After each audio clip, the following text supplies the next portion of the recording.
Assalamualaikum warahmatullahi wabarakatuh. Selamat pagi semuanya. Bagaimana kabar kalian hari ini? Iya, sehat ya. Alhamdulillah. Oh iya, sebelum itu apakah ada yang tidak masuk? Oh, masuk semuanya. Oh iya, oke. Masuk semuanya berarti tidak ada yang sakit hari ini ya. Alhamdulillah sehat semua. Baiklah, untuk mengawali pembelajaran di pertemuan ini, marilah kita berdoa terlebih dahulu agar pembelajaran bisa berjalan dengan lancar dan kita semuanya mendapat ilmu yang berkah dan manfaat. Ya, silakan Mas Rama, ayo Mas Rama dipimpin doanya.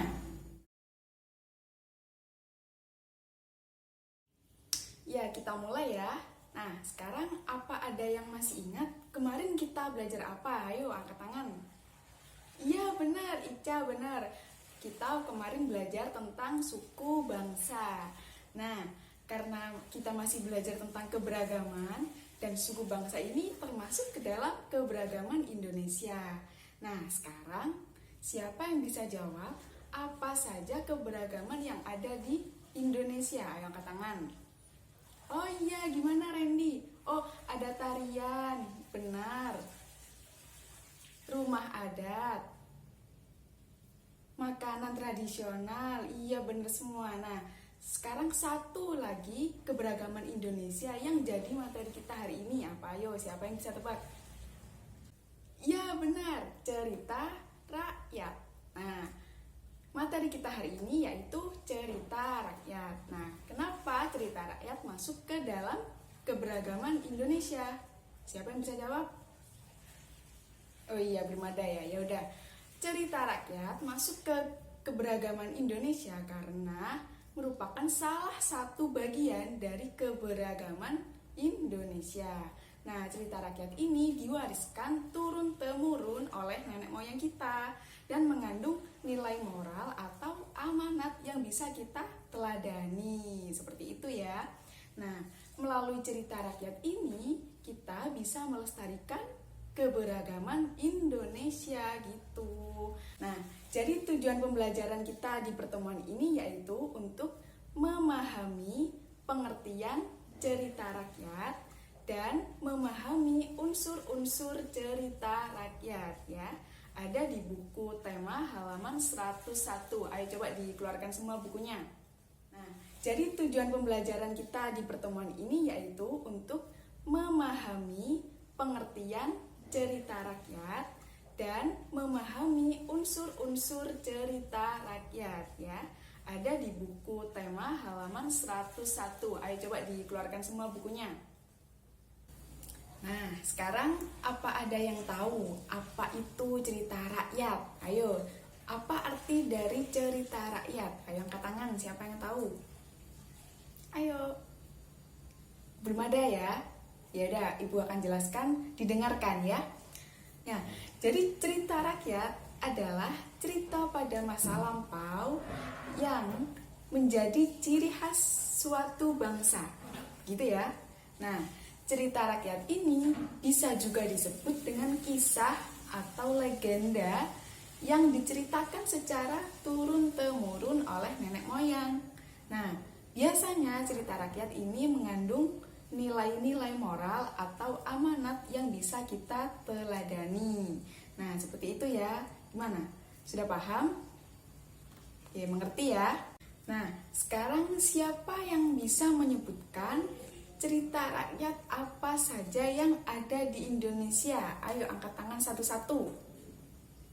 Ya, apa? Malin Kundang dari? Benar, dari Sumatera Barat. Terus siapa lagi yang bisa? Ayo. Benar, Danau Toba itu dari mana? Sumatera Utara. Ayo satu lagi siapa? Ya, Sangkuriang. Benar, Sangkuriang dari Jawa Barat. Iya, pinter ya. Ya, sekarang dibuka bukunya halaman 107. Ayo, dibuka bukunya. Nah, di situ ada 7 unsur cerita rakyat. Nah, yang pertama itu apa? Ada judul. Nah, judul ini adalah tajuk cerita atau kepala cerita. Nah, yang kedua ada tokoh. Benar, tokoh ini adalah orang yang berperan dalam cerita. Nah, jadi pemeran dalam cerita itu disebut dengan tokoh. Kemudian yang ketiga ada karakter. Karakter ini adalah sifat yang dimiliki oleh tokoh. Yang keempat ada tempat. Tempat ini ya tempat terjadinya cerita itu gitu ya. Nah, yang kelima ada awal cerita. Awal cerita ya bagaimana cerita itu dimulai atau awalnya itu gimana. Lalu ada akhir cerita. Jadi endingnya atau akhir cerita dari cerita rakyat itu bagaimana. Kemudian yang terakhir ada pesan moral. Nah, pesan moral ini yang bisa kita ambil atau kita teladani dari cerita rakyat tersebut. Seperti itu. Nah, apa ada pertanyaan? Sudah paham? Ya. Nah, sekarang coba duduk mengelompok berdasarkan kelompok yang pertemuan kemarin. Nah, pertemuan kemarin kan sudah Ibu bagi kelompok. Sekarang duduk bersama kelompoknya.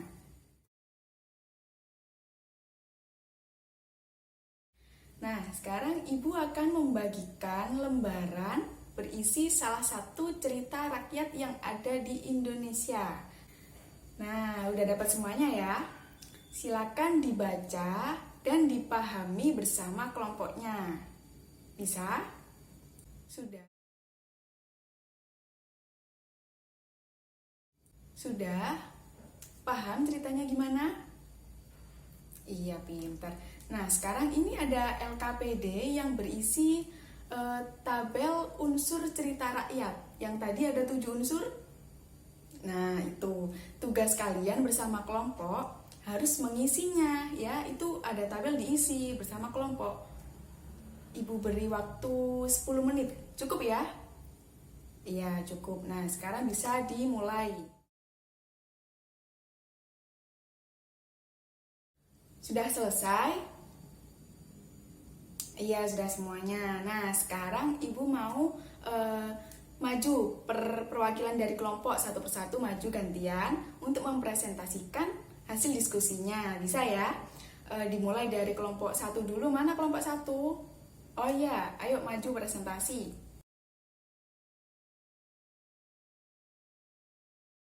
Udah maju semuanya ya? Iya, sekarang kita bahas. Ayo diperhatikan lembaran yang tadi, diperhatikan. Nomor 1 atau tabel yang pertama, judulnya apa? Judul cerita rakyatnya apa? Iya, benar, legenda Candi Prambanan. Yang kedua, tokoh. Nah, tokohnya ada siapa saja? Ada Prabu Baka, terus Raja Pengging, Bandung Bondowoso, siapa lagi? Bener, Roro Jonggrang. Nah, itu adalah pemeran yang ada di cerita Candi Prambanan ya. Terus tabel yang ketiga ada karakter. Nah, gimana ini? Dari kelompok 1. Oh, kelompok 3 deh, kelompok 3. Karakternya yang pertama, Prabu Baka memiliki sifat raja yang baik, bijaksana ya, betul. Kelompok 5. Benar, Raja Pengging memiliki sifat yang licik, benar. Kelompok 7 sekarang. Ya, Bandung Bondowoso memiliki sifat atau karakter yang gimana? Oh iya, curang dan licik, benar. Kelompok 2 ini, kelompok 2.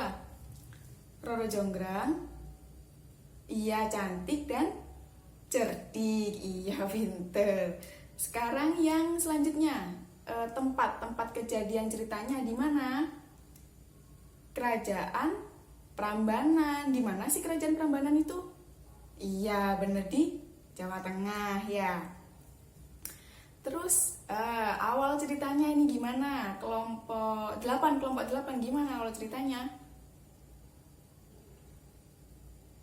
Benar, kerajaan Prambanan diserang oleh pasukan dari kerajaan Pengging dan kalah ya. Terus akhir ceritanya gimana? Kelompok siapa yang belum? Kelompok berapa? Kelompok 1 ya, kelompok 1 belum. Bandung Bondowoso marah. Kenapa?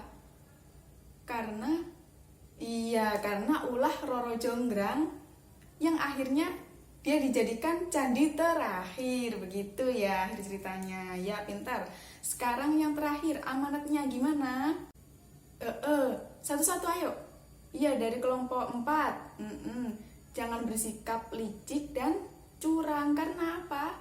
Bisa merugikan diri sendiri dan orang lain. Contohnya, ya seperti Bandung Bondowoso dan Roro Jonggrang. Seperti itu ya amanatnya. Gimana?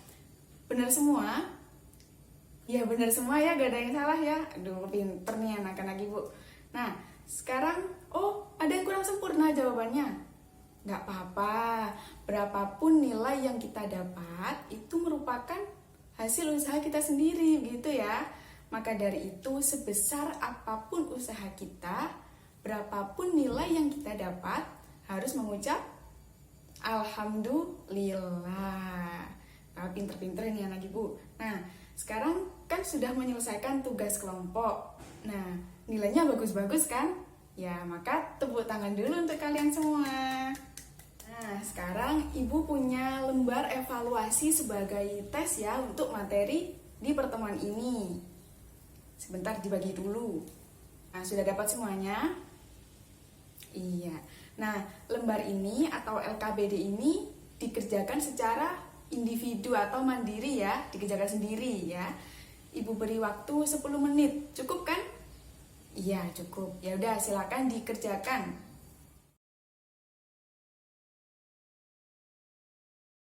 Ya, waktunya sudah selesai. Sudah semuanya? Iya, sudah. Ya, sudah selesai ya. Silakan dikumpulkan ke ketua kelompoknya. Nanti ketua kelompok mengumpulkan ke mejanya Bu Guru ya. Ya. Nah, sekarang kan sudah mengerjakan 2 tugas dan Ibu tadi sudah menjelaskan tentang cerita rakyat. Nah, sekarang waktunya refleksi. Iya, tadi kita belajar tentang cerita rakyat. Nah, cerita rakyat itu apa? Cerita dari masa lampau yang diceritakan secara turun-temurun oleh nenek moyang dan biasanya mengandung nilai moral atau amanat gitu ya.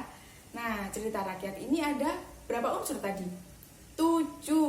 Ada 7 unsur. Yang pertama apa? Ada judul. Judul ini apa? Sebagai kepala cerita. Lalu ada tokoh. Tokoh ini orang yang berperan dalam cerita. Kemudian karakter tokoh. Ini sifat dari tokoh itu. Lalu ada tempat kejadian cerita. Kemudian ada awal cerita, lalu akhir cerita, dan yang terakhir amanat. Nah, itu ya 7 unsur yang ada dalam cerita rakyat. Nah, ya pinter-pinternya anak-anak ibu. Oke, sekarang sebagai penutup, ibu mau bertanya, bagaimana kesan kalian atau komentarnya setelah belajar tentang materi cerita rakyat? Dari siapa dulu ya? Dari Putri. Ayo Putri, bagaimana kesannya belajar cerita rakyat? Iya, terima kasih Putri. Katanya Putri menarik Bu, bisa mengetahui sifat Bandung Bondowoso, lalu ceritanya seru gitu. Ya, siapa lagi? Ya, Alimah ya, Alimah. Pengen tahu cerita yang lain. Iya, jadi penasaran ya. Jadi cerita rakyat ini ada banyak sekali di Indonesia. Seperti itu. Nah, kalau begitu Ibu memberi tugas ya untuk pertemuan selanjutnya, yaitu kalian mencari judul cerita rakyat. Judulnya saja cerita rakyat dari seluruh Indonesia, minimal 5 judul. Nah, tadi kan sudah disebutkan ada Malin Kundang, lalu ada Sangkuriang. Nah, sekarang kalian tulis 5 judul dari cerita rakyat di seluruh Indonesia. Judulnya saja, judulnya saja di buku masing-masing ya. Nah, selanjutnya kita akan belajar tentang di pertemuan selanjutnya. Bisa ya? Bisa. Nah, pembelajaran hari ini Ibu cukupkan karena waktunya sudah habis ya. Kemudian kita akan melanjutkan di pertemuan berikutnya. Nah, untuk mengakhiri pembelajaran, Jevan silakan memimpin doa penutup. Ayo sini maju. Nah, baik, terima kasih semuanya anak-anak Ibu yang pinter. Bertemu lagi di pertemuan selanjutnya ya. Wassalamualaikum warahmatullahi wabarakatuh.